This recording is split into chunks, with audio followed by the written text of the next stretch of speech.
But yeah, I hope you have a lovely evening. It's like 5 p.m. there. I don't know. Yeah, I think it's 5. I don't know what time it is anymore. You know what? Quarantine time doesn't exist, and that's okay. And we're Doesn't cool with it. exist. Yeah. Time is Sweet. an illusion. Tenet coming to theaters soon. Christopher Nolan just got a shutter.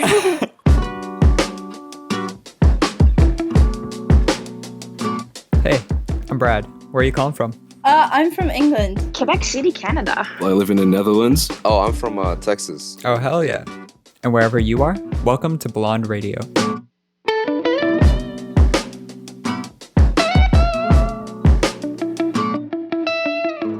Hi, I'm Brad. I live on the west coast of Canada. I'm on my 5th rewatch of The Office, and I swear I have a personality. And welcome to Blond Radio, where each day I book a call with a different stranger from around the world. Today we'll talk to Michael, whose path to art felt like destiny, Sierra, who's chasing nostalgia, and Zack, whose perspective shines in his photography and his worldview. This week at Blond Radio on Instagram, I gave you guys a prompt. What is empathy to you? Here's what you had to say. Hi, my name is Felix, and I'm calling from San Leandro, California. Empathy for me is like being open and honest and knowing your mistakes to be a better person. I practice by being who I am and always spreading good positivity.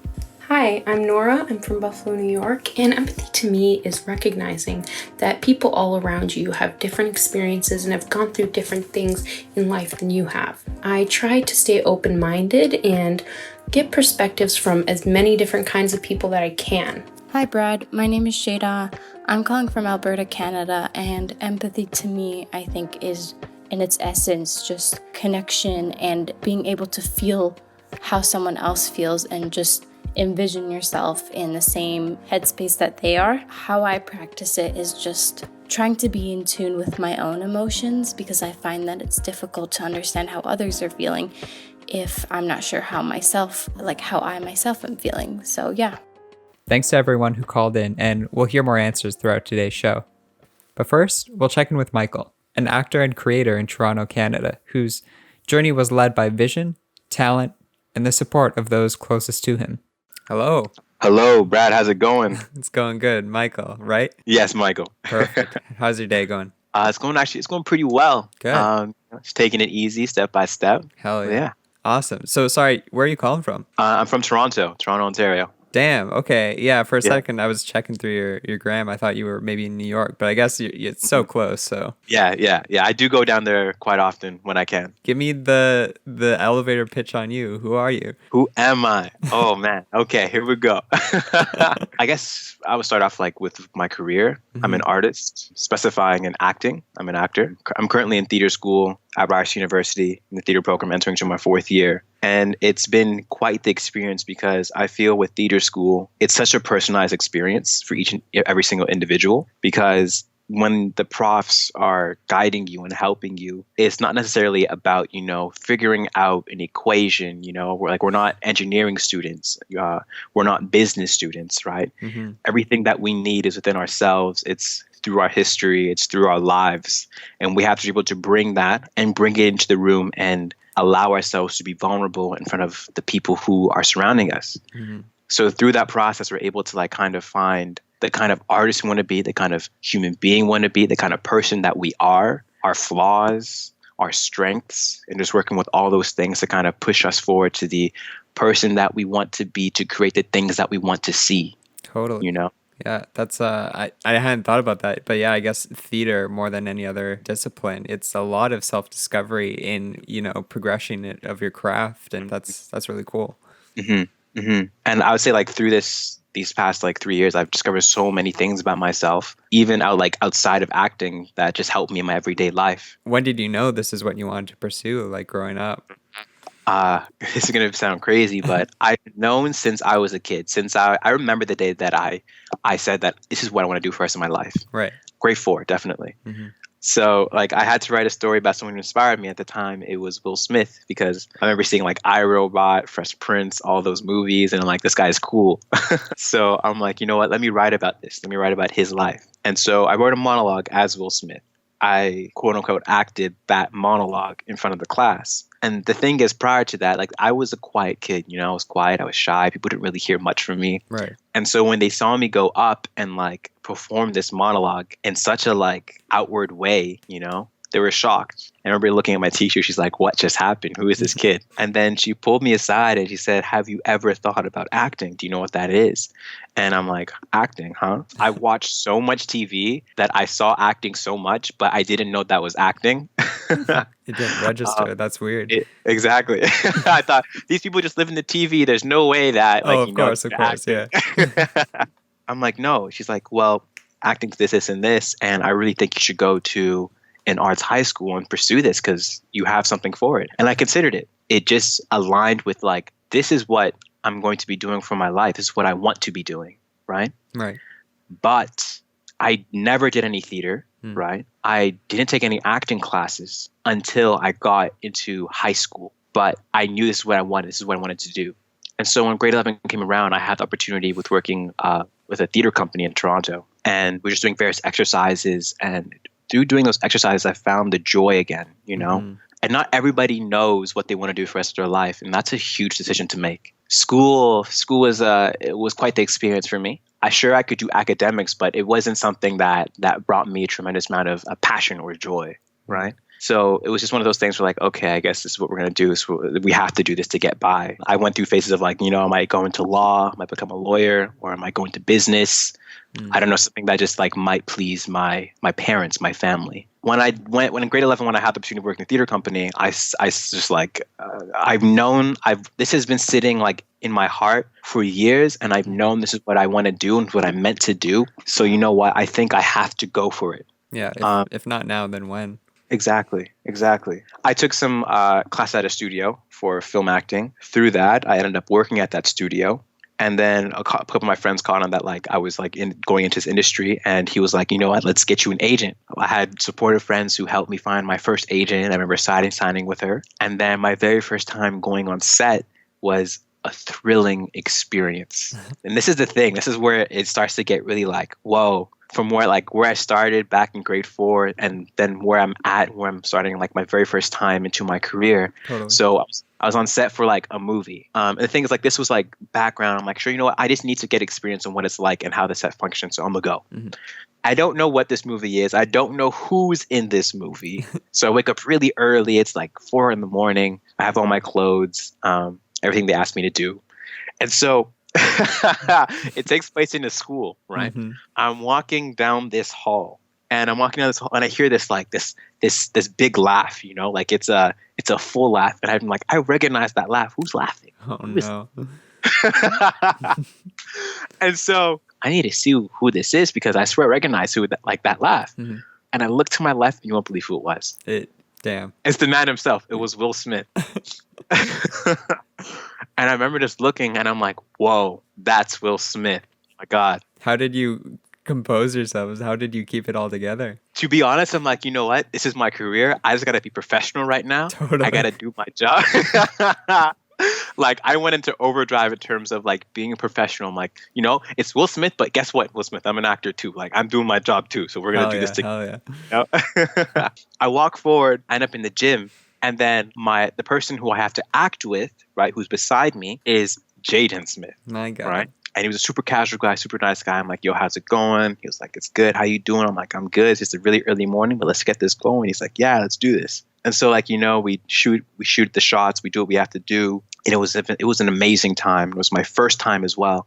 And so that was the fire that kind of put me like, okay, This is it right here. Like, well, yeah, now it feels like destiny. Exactly. Yeah. All right. So how am I going to get this moving? Like, what do I need to do to put myself in the path of pursuing this career?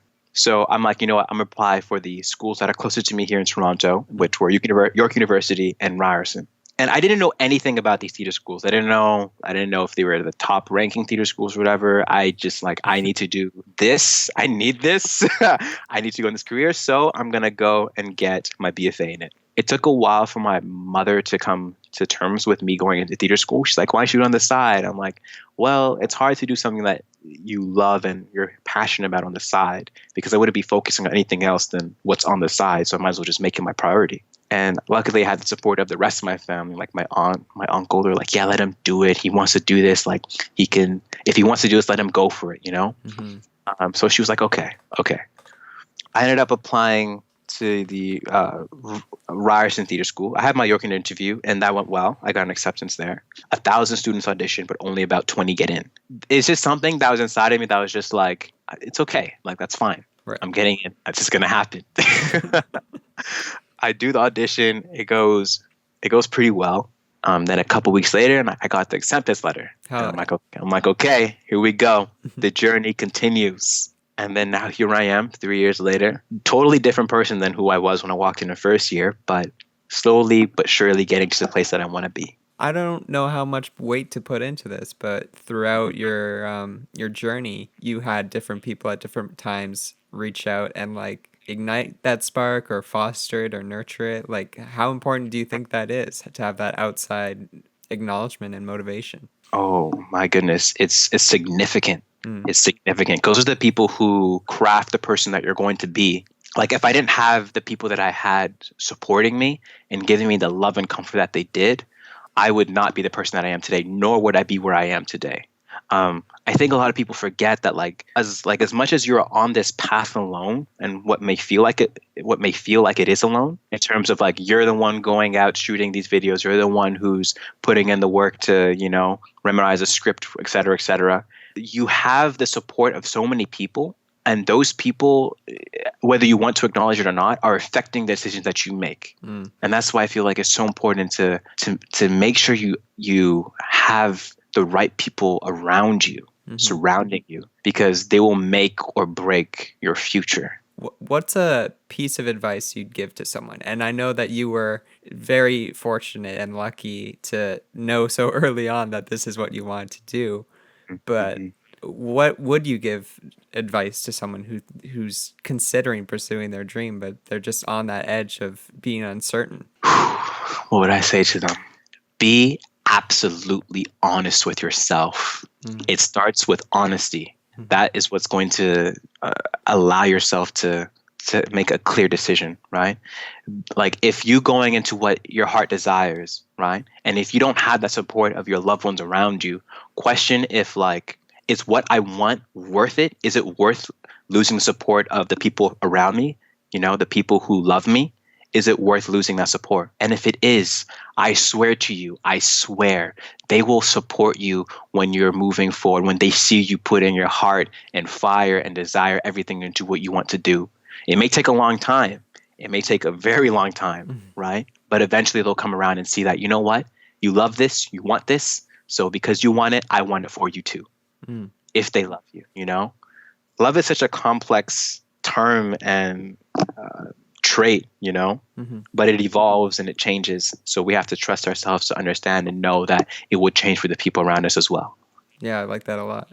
Cool. Yeah. Thank you again for, taking time every day and speaking with me. And yeah, this has just been really, really lovely. Of course. Thank you. Thank you for having me. It's been an absolute pleasure. I wish you a lovely evening and rest of your day. Thank you, Brad. You as well. Talk to you later. Bye. Bye. Hi, I'm Charlotte. I'm calling from Vancouver, BC. Empathy to me is feeling other people's feelings as if they're your own. And I try to be empathetic by touching base with people and letting them know that whatever they're going through, I always want to listen. Hi, my name is Irari and I am from Florida. To me, empathy is literally just putting down your own beliefs and try to understand and sympathize with other people. The way that I've been trying to use it is actually when I talk about politics with a lot of my friends, they have different beliefs and I try to sympathize with them and try to use my empathy and, just let them believe what they want to believe, but try to understand why they believe it.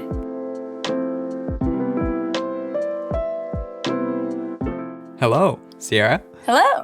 Nice to meet you. Nice to meet you. Give me the quick elevator pitch on you. Tell me, who you are. What do you do? Where are you from? Aha, elevator pitch. Well, I'm Sierra. I'm from California, I've always been an artist of sorts. I was trained as like a classical visual artist when I was younger, starting from 5, and then I kind of weaved my way through art and acting, dancing sometimes, videos, and somehow I ended up on TikTok. From the age of 5, God, that's early. What's that like? Yeah. My mom kind of always, I feel like she like bred me to be an odd duck. We lived in Orange County where it was very like all the grass is the same length. There's like 3 shades of beige for different houses. And she didn't want that to be me. So she put me in this school called Annalisa's, which was like in a hillside. You were taught like 5 different languages growing up. You were in like 8 different art classes. It was very, very, very hippie-ish.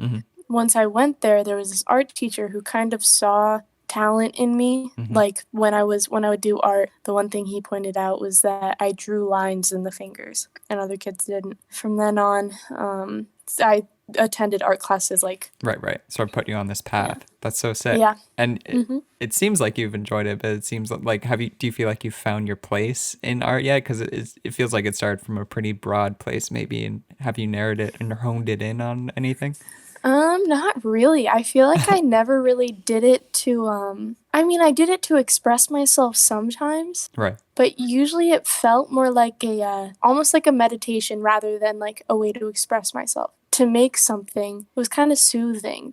Whether it was like collage art or acrylic or whatever, I would kind of just do it as a pastime kind of thing. I mean, I haven't painted. I've painted once in the past 2 years. Oh shit! Once or twice. So it wasn't really like what kept me alive, but I did. I was good at it, and I did enjoy doing it. Yeah, and it feels like you're speaking to sort of soothing and methodical maybe. And I'm sure you get these comments a lot, but like that's very much the vibe in your TikToks, or at least like you had an aesthetic going there, and it's quite, you've honed in on a very specific niche, which I think is important in art.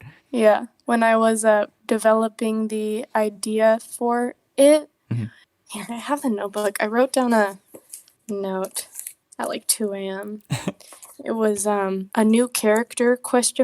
Like if Bill Nye fucked with Billie Eilish. They like teach you stuff and help you relax. That's what I wrote down at 2 a.m. and then the idea kind of just grew. Okay, yeah, I definitely get that vibe. That's great. Bill Nye x Billie Eilish.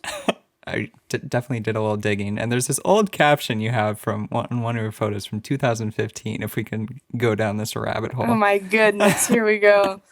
I think it's nice, but I just want to see if it maybe holds up. Your future self is watching you through your memories right now. Is that something you think about? Or would you consider yourself nostalgic? I know that exact picture. I am the most nostalgic person you will ever meet. Nostalgia is literally what drives me as a creator. It's kind of like the core of who I am. It's your drug.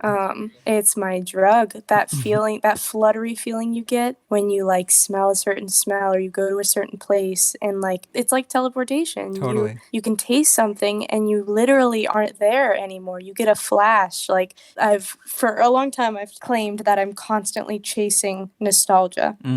Now, speaking to maybe your boy and mine, Frank, especially Blonde, it feels like nostalgia in an album.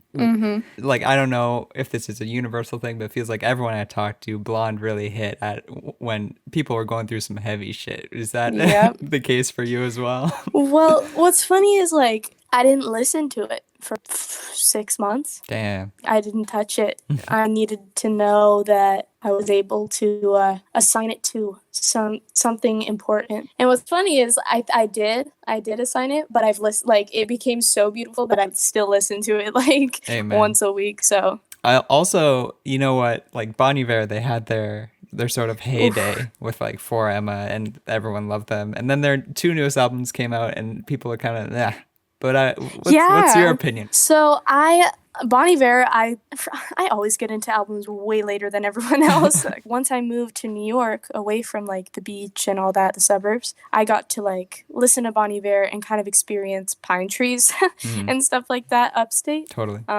So that was a good thing to experience. So I very much associate For Emma with that. Do you know Volcano Choir? I had that in my notes here because they get slept on so much, but I love that you're Repave by Volcano Choir. is It goes insane. hard. It's beautiful. It hurts so much. It feels so like cinematic and just, oh my God. It does. Every single song is like a mini movie. Mm-hmm. I pulled a dumb freaking main character moment. I was walking home with my groceries and there's this pier in front of my old apartment. Mm-hmm. So it was pouring rain. I had my groceries and then Bygone started playing. Oh. And I was like, screw it. So I went to the end of the pier, got drenched, stared pensively at the Statue of Liberty and had my little Lord moment. Damn. And that's like, you'll never forget that. That's so... Exactly. Yeah, it's great. And that's what you're chasing. You're chasing those little nostalgic moments. Mm-hmm. Exactly. Fantastic. Because then you can listen to that song and tap into it in 20 years. Oh, amazing. What's it like to receive fan art and have this really engaged community? That's so surreal. It's wild, dude. I like my first one was the one I duetted on my TikTok. That was the first time since I've grown up, around artists. We draw each other, so I've had that. But for someone who doesn't, like, I just kept thinking about this person paused this video and studied my features. And because I know what it's like to draw a person, I know what it's like to study someone's face and their eyes and their nose and their lips. They don't become features anymore. They become shapes and lines. And when you look at someone's face to draw them, you see them differently. And the fact that someone has that with me, that blew my mind. I couldn't imagine. Yeah. Crazy. What piece of advice could you give someone, or is there something you do creatively to get inspired if you're in a rut? It always seems like you have something new, a new video, a new piece of art in the works. What do you do to get motivated? To get motivated, TikTok itself has been a big motivator just because I know that if you post 2 to 3 times a week, it's beneficial. Yeah. So there are some days where oh my gosh, I don't want to make anything. Instead, I'll know in the back of my head that I haven't made a video in 2 days. So it'll get me going. And I realize that if I start when I'm unmotivated, I kind of gain, like the most recent video, it's, my best video so far. I did not want to get up when I made it. I was not planning on making a video. Right. I was not inspired. I was annoyed. The whole time I was making it, I was uncomfortable. And yet I still just forced myself. I got up and I did it. And then the more ideas I started, the more I started getting into it, the more ideas started popping up. And so I feel like knowing that happens, knowing that I have the ability to just get up and just start really helps me motivate myself. Yeah, build that sort of momentum. Yeah, I was speaking to actually another artist in New York last week, and he had a really cool tip. It's kind of in the same line. It's like the 5-minute rule. It's like you just convince yourself, I'm just going to work on it for 5 minutes. And it always ends up being like an hour or 2 hours. 3 hours, yeah. Yeah, that's definitely, my mom has given me similar advice because I would much rather, watch movies all day and do stuff like that. But knowing that it feels like a waste. It feels like, I was lucky enough to be born. So why would I sit on my phone all day when I could make things? That's so sick. But again, thank you so much for taking time of your day. It's been super cool to talk to you. Yeah, thank you so much for reaching out and having me. Well, I'll talk to you later, Sierra, and I'll definitely just be engaging with and following your content. I love it so much. So thank you for doing what you do. It was so nice meeting you. Thank you. Cool. I'll talk to you later. Ciao. Bye. Hey, my name is Marco and I'm calling from Alberta, Canada. And empathy to me is allowing myself to reach a similar level of vulnerability with the other person, just to try and create a sense of belonging with them. Because going through hard times together is significantly better than on your own. Hello, my name is Andrea and I'm calling from Iowa. Empathy to me is putting myself in another person's shoes, and I practice it every day by being able to focus on another person and to empathize with them. This is Zack, right? Yes. Perfect. Where are you calling from? I am calling from Thibodaux, Louisiana, which is in the Bayou region. Damn, that's awesome. Tell me about you. Give me the elevator pitch on Zack. I am 19 years old. I am a junior in college. I go to Nichols State University, which is sort of like a small scale university that a lot of local kids go to. But there's some other stuff that attract people from all over the world. I study psychology. I hope to one day maybe be a clinical psychologist, treat mental illness, study mental illness, do research on it.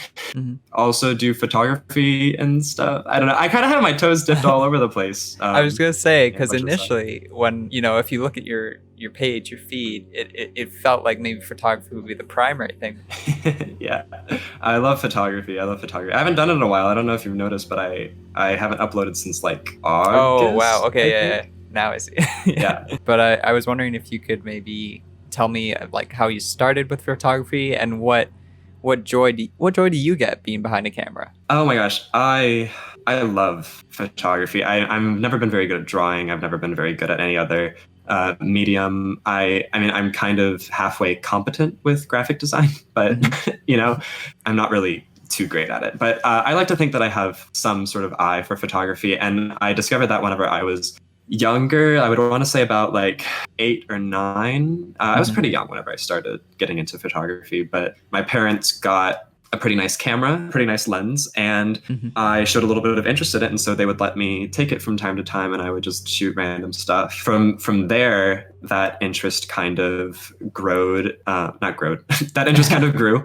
That interest grew, and I eventually got a camera of my own. I also took a photography class. I took like my first ever like formal photography class. In my feed, you can kind of see the change that happens. I go from being like at like a lower skill level, but like still okay. And then like all of a sudden it shifts to more consistently good work. I learned so much about composition, made my work a lot better and a lot more visually pleasing. Absolutely. And I think I can definitely maybe not pinpoint the exact, but more so in your recent stuff, it's definitely a lot more intentional, I feel like.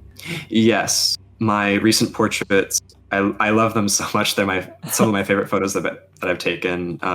It was very, very intentional. And I would say that intentional is a good way to describe most of my recent work, just because it's just exciting to see where I came from and where I am now in terms of photography, because I know that if I actually stick with it and keep improving, maybe take more classes or just do more exercises, just shoot more in general, I know that I'm gonna get to a higher skill level. It's tricky. I was speaking the other day to an artist. A cool tidbit he left me with was like, if you work at something, even if it's for a couple minutes every day, if you work at it every day, there's no possible way you're gonna get worse. Yeah. That's a good way to think about it. Yeah. That was inspiring to me. So it definitely seems like, and I know it's crazy Corona season right now, but once things calm down, I think you definitely have a lot of potential. Yeah, thank you. I appreciate it. No worries. Yeah, from one photographer to another. Thank you. I was going through some of your stuff and I noticed, are you a psych major? Yes, I am. Okay, so and correct me if I'm wrong, I only took like one psych course in university, but like a lot of it is based in early childhood, and that'll affect, it's those foundational things that really just like, it's the domino effect. But what's an essential part, in your perspective, in your opinion, of growing up that you think gets overlooked or people have a lot of ignorance about? I don't think people realize just how much their words matter to children, and to like the way that you treat children matters a lot, actually. They can be very formative years. I mean, like if you put a child in an environment that say hypothetically you're able to clone a person, right? And genetically they're exactly the same. Right. If you put one child in an environment that is multilingual, multicultural, is very developmentally friendly, and actually fosters some sort of love and care, and is real, like that environment is really investing into that child's life. That child is depending on their genetic makeup, is really likely to end up in a very good place in life. They'll probably be very confident. They'll probably be way less likely to develop mental illness. They, if done correctly, they'll develop resiliency and hopefully not dependency. But take a child that, again, identical, is put into an environment that is potentially traumatizing, that is, not really developmentally friendly. That child is automatically way more disadvantaged in adolescence and adulthood than if they would have been in a safe, caring environment, which is really tragic to think about, because think about crime and drug use, and a lot of the problems that we face in our society would be easily avoidable if we equipped people to properly care for our children. Having resources, community resources, I think is incredibly important to be able to financially, socially, emotionally, physically support people who are in disadvantaged positions, because it doesn't matter what age they are. I think it's important that community and the government and whatever is able to help people, because it's not just the people who are alive today. It's the current it's the future generations that are going to be growing up in the next decade or so, that the way that we treat them now is going to kind of shape the outcome of stuff years from now, decades from now. And that's so tricky because it seems so it's not to pinpoint the American dream, but it's very itself first, it's about winning, it's about overcoming, which I think are admirable characteristics and aspects, but it's very it has a short-term effect. Yeah, absolutely. I think that the American dream is really counterproductive to the well-being of mankind. And that's a really, really politically charged thing to say, but I think that it's kind of true. It's kind of funny because I'm a psychology major, but I'm also a sociology minor. So I also study systems and society and everything. Oh, for sure. So taking a look at how the American way of doing things, poverty is not something that, people can just climb out of easily. And the American dream says that, if you're impoverished, you can just, you can do anything that you put your mind to. And it's if you are poor, if you are of a racial minority or a marginalized race, if you have a non-conforming gender identity or sexuality, all of those things immediately bring you down the totem pole of the American dream. And it's not fair. It's not fair. It's things that I think that there are solutions. We can work towards trying to improve the state of America and the state of the world with programs that help our children and our adults and everything that's everything that needs attention. Different people care about different things. So what one person thinks deserves attention might be different from someone else, but things that deserve attention in society, they should be addressed, because it's people's individual health and our health as a society that's at risk. So they're so interlinked that it's a small thought, and maybe it's a petty thought, but often as I'm out in public, I'm I wonder if just people thought about each other a little bit more. Yeah. really it's in our best interest to help other people. It's what is it called? It's egocentric altruism. That's what it's called, which sounds awful because nobody wants to be egocentric. As just a sort of principle, altruism, being selfless and being kind, is just, it's a good ideal for people to have, I think. But even for people who aren't fully convinced that being selfless and being kind is the right thing to do, then they should consider the impacts that their selflessness and their kindness has on their community. Because when you are altruistic, when you're selfless, when you're kind to your community and to the people around you, then, whether you like to think about it as energy or as just positive social change, that's put out into the universe or into your country or your state or your city. And if everybody did that, then that would just improve their livelihood, their individual livelihoods so much. So you're right, they're inextricably linked. Absolutely.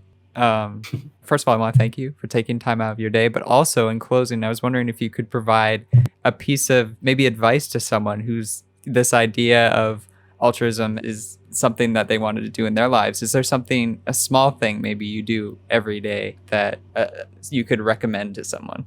I would say that the best thing that really anyone can do in terms of showing kindness is honestly just to listen. And by listen, I don't mean like to your best friend where it's easy, like, oh, hey, you have a problem, let me listen to you, or you need to vent about something, let me listen to you. Mm-hmm. I mean, like, listen and truly listen to the people around you and the people in your community. Listen to people who you might not like automatically. Listen to people who, you think you don't have much in common with, because through the act of not hearing other people, but listening to other people and truly trying to comprehend who they are and what their business is about, you'll have not only a better understanding of the world, but whenever a person feels like they've been listened to and truly understood, that can mean the world to a person. Oh yeah, that's beautiful. And it's a pretty simple and free thing you can do. It's not gonna, Exactly. Besides the effort, but yeah. I mean, take care of yourself, right? Like if you sure. aren't in a mental headspace to be able to listen, that's one thing, and that's okay. Yeah. Maybe someone needs to listen to you, But like I think like generally there's like too many people that are just like so caught up in their own understanding of the world and in their own stuff that they don't actually take the time to try and just listen to people. Yeah, thank you, Zach, for thank you. Again, thank you for taking time out of your day and just being really open and honest and just a really thoughtful human. And I'm quite appreciative. Thank you so much for having me. I really appreciated you. Yeah, appreciated this.